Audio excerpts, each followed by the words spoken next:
El pasaje de hoy es Génesis capítulo 34, versículos 1 al 12. Leamos juntos.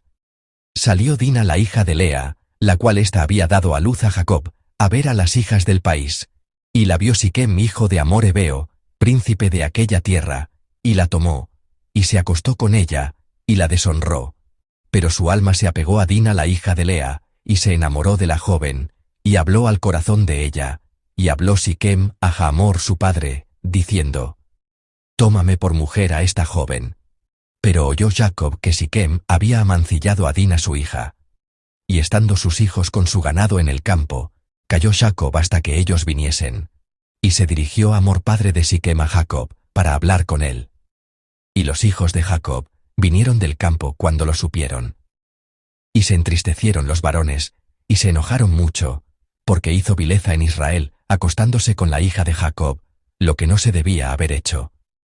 Y Hamor habló con ellos, diciendo: El alma de mi hijo Siquem se ha apegado a vuestra hija. Os ruego que se la deis por mujer, y emparentad con nosotros, dadnos vuestras hijas, y tomad vosotros las nuestras. Y habitad con nosotros, porque la tierra estará delante de vosotros. Morad y negociad en ella, y tomad en ella posesión.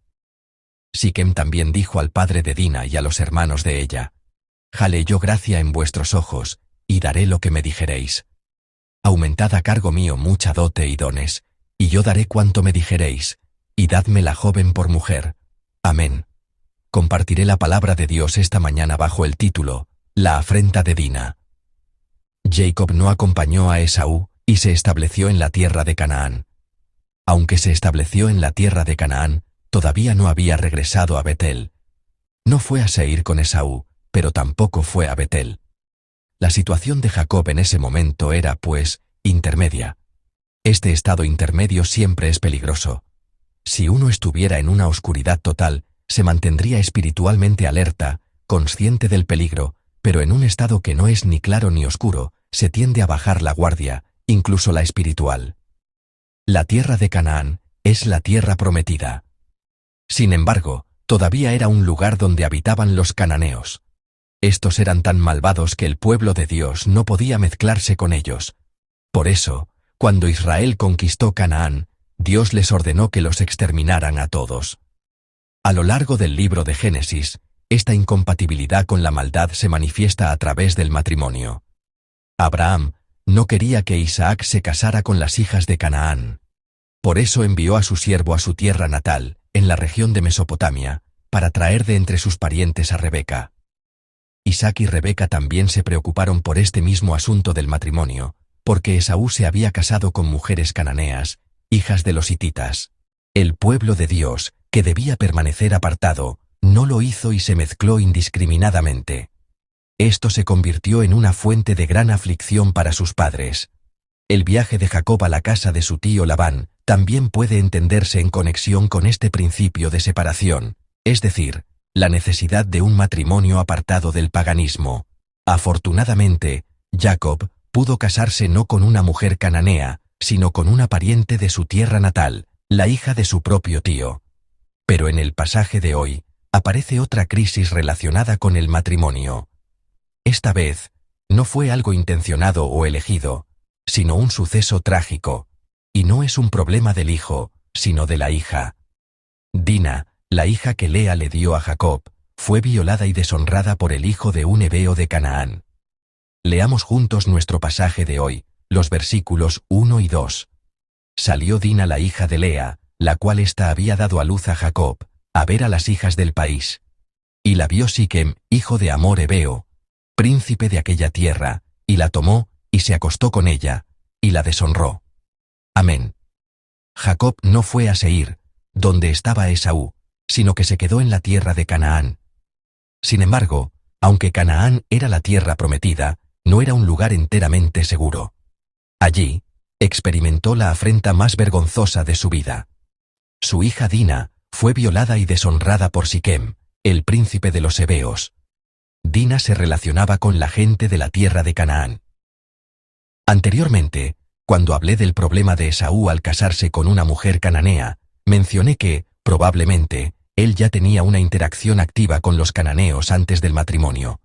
Sostuve que era improbable que se hubiera enamorado y casado con una mujer cananea de repente, sin haber tenido antes ninguna relación con ellos. La causa del problema de hoy es similar. Dina es diferente en que es mujer y no hombre, pero el punto en común es que cruzó una línea por curiosidad y no se mantuvo apartada.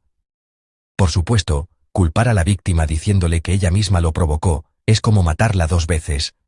Sin embargo, desde una perspectiva espiritual, debemos señalar este punto. La Biblia registra claramente que Dina salió a ver a las hijas del país. La palabra «salió» implica que cruzó una línea, una frontera. Es decir, la propia Dina deseaba interactuar con los habitantes de esa tierra, la tierra de Canaán. Cruzó la línea y fue allí. Por eso no se mantuvo apartada. El deseo de interactuar con los habitantes de Canaán fue lo que provocó la tragedia. Claramente, Dina actuó de manera imprudente, ignorando la cautela que sus antepasados habían mantenido. No estaba en un lugar seguro para relajarse, estaba en medio de Canaán. Aquí se muestra la manera de amar de los cananeos, que es la manera del mundo, y en ella se revela claramente por qué debemos ser un pueblo apartado y por qué el pueblo de Dios debe tener cuidado. Leamos juntos los versículos 3 y 4. Pero su alma se apegó a Dina, la hija de Lea, y se enamoró de la joven, y habló al corazón de ella. Y habló Siquem a Hamor, su padre, diciendo: «Tómame por mujer a esta joven». Amén. La Biblia registra que Siquem amó a Dina. Pero, ¿cómo se manifiesta esa expresión de amor? Se manifiesta a través de la violencia. Esta es la manera del mundo, el amor del que habla el mundo. Su amor se manifiesta con la violencia de una agresión. Este es el concepto erróneo que el mundo tiene del amor. El mundo tiende a no distinguir entre el amor y el deseo. En nombre del amor, se hiere a las personas e incluso se cometen actos terribles que destruyen al prójimo. Aunque se le dé el nombre de amor, nunca podrá serlo. No debería llamarse amor. Nunca se debe llamar amor al acto de herir a otros para el propio beneficio. Eso es simplemente violencia. El amor del que habla la Biblia, el amor que Dios nos muestra, es sacrificarse uno mismo por los demás. Por eso aprendemos del amor en la cruz. Esa cruz es la culminación del amor. La forma en que Dios nos muestra su amor es dándonos lo mejor, lo más preciado, su ser más amado, sacrificándolo. Así es como Dios nos dice: «Yo los amo». La cruz es la culminación del amor. Esta es la forma de vida del pueblo de Dios, que debe vivir apartado del mundo. Lo mismo ocurre con el matrimonio. Siquem le pidió a su padre Hamor que le permitiera casarse con Dina. En su deseo de casarse con ella, Siquem no pregunta en absoluto la opinión de Dina. Pide el permiso de su padre, pero no busca el consentimiento de la propia implicada. En la sociedad antigua, esto probablemente era posible, porque las mujeres eran consideradas parte de la propiedad. El matrimonio se establecía simplemente pagando una dote. Sin embargo, en la Biblia también se relata otra forma de matrimonio. Anteriormente, cuando Rebeca se casó con Isaac, el padre y el hermano de ella le preguntaron su opinión. Le preguntaron a Rebeca si seguiría al siervo de Abraham, es decir, si iría con Isaac. Pero en este caso, no hay tal proceso. La opinión de Dina es completamente ignorada y solo se busca imponer la voluntad de Siquem. Esto es violencia. Para cumplir su deseo de casarse, Siquem ejerce nuevamente violencia sobre una mujer. El matrimonio debe tener como premisa el amor. Pero lo que Siquem intenta hacer no es más que otro acto de violencia que hiere a una mujer. Siquem y su padre Hamor van más allá y proponen una alianza entre ambos pueblos. El matrimonio se convierte en un asunto político. Leamos los versículos 9 y 10.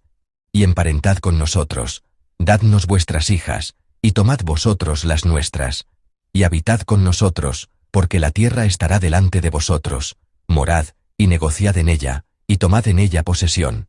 Amén. A menudo, el matrimonio se extiende más allá de la unión de dos personas, y se convierte en una alianza con fines políticos o estratégicos.